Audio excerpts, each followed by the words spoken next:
Let's take you back to one of our big stories for you this Thursday. 4 people have been shot and killed at the Town taxi rank in Johannesburg. It's understood the shootout was between 2 rival taxi associations. The minibus taxi industry in South Africa has deep roots in the country's history, emerging in response to racial segregation, economic struggles, and the failure of public transport to serve the black majority. During the apartheid era, the government strictly controlled movement, and black South Africans were forced to live far from economic centres. With limited public transport available in townships, informal taxi services began to fill the gap. By the 1960s and 1970s, small-scale operators started using private vehicles to transport passengers. However, government laws at the time made it difficult for black entrepreneurs to legally operate taxis.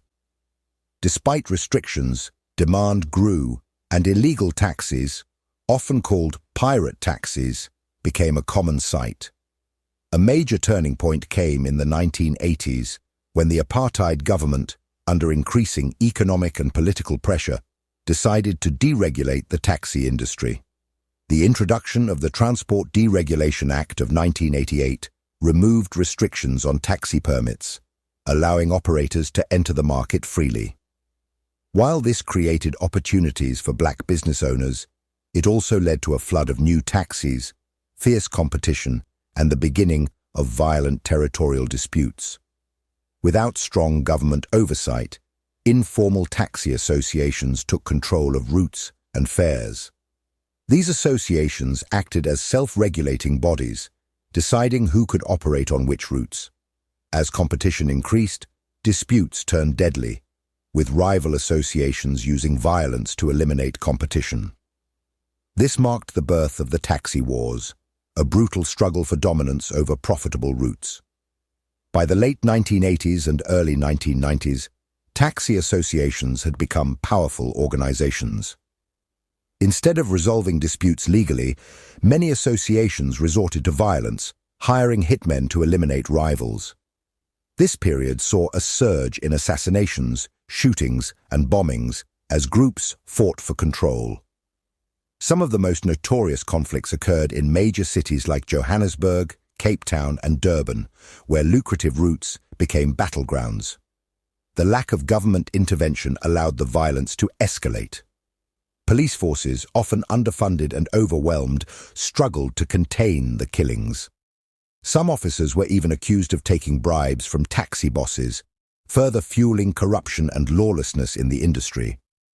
One of the earliest documented conflicts was in the late 1980s, when the South African Black Taxi Association SABTA clashed with smaller emerging groups over Johannesburg routes.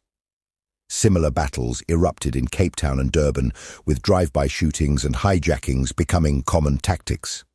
These early fights laid the foundation for the decades of violence that followed. As the 1990s approached, the taxi industry had become a battlefield.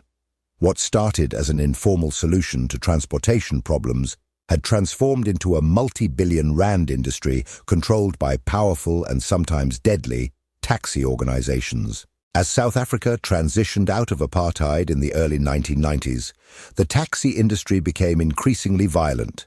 The sudden deregulation of the industry in the late 1980s had led to an oversupply of taxis, and associations were now fighting for control of profitable routes.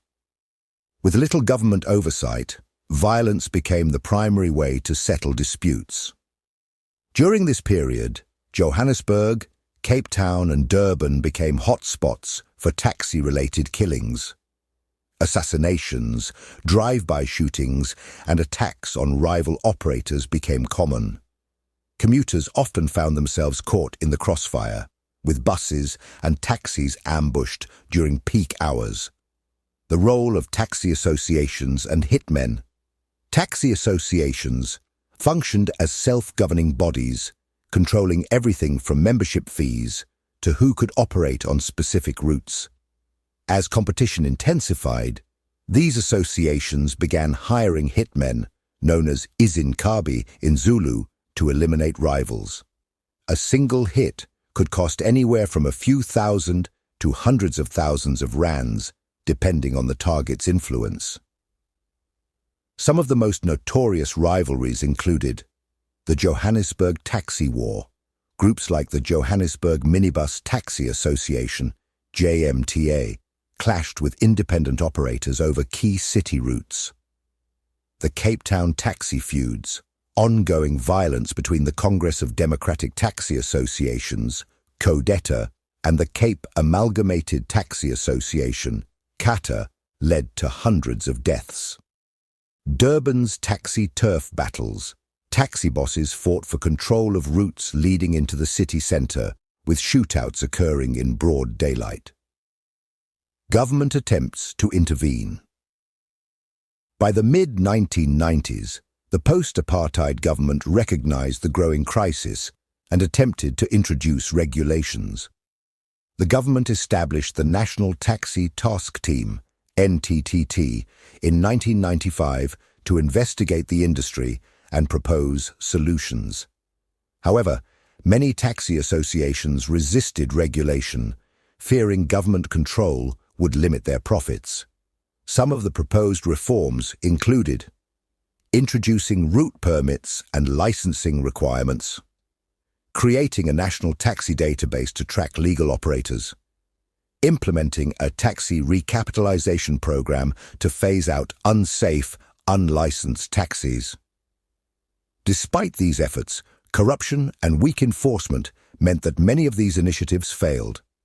Police officers were often bribed to ignore illegal operations, and attempts to seize illegal taxis were met with violent resistance. The involvement of organized crime. As taxi violence escalated, organized crime syndicates saw an opportunity to profit. Some taxi associations began working with criminal networks involved in drug trafficking, arms smuggling, and extortion. In some cases, taxi bosses acted as warlords, controlling entire communities through fear and intimidation.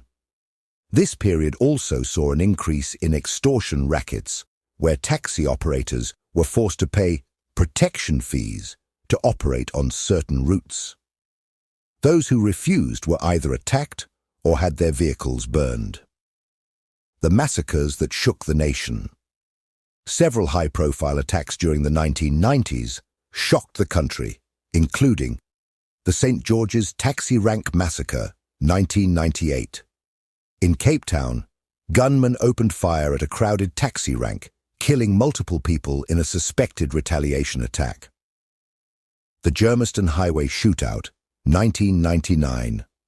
A taxi war clash led to a shootout on a busy highway, leaving passengers dead and dozens injured. The KwaZulu-Natal Taxi Feud, 1997 to 1999. A series of revenge killings between rival taxi associations resulted in over 200 deaths in just 2 years. The human cost of taxi wars. By the end of the decade, taxi violence had claimed thousands of lives. Families of taxi drivers lived in constant fear as assassinations became a daily reality. Commuters faced unpredictable dangers, with some preferring to walk rather than risk getting caught in a shootout. The late 1990s and early 2000s saw a shift in how taxi wars were fought, with conflicts becoming more organized and professional hitmen playing a bigger role. The government was now under pressure to find a lasting solution. Thank you for watching. Kindly like, subscribe, and drop your thoughts in the comment below. See you in our next video.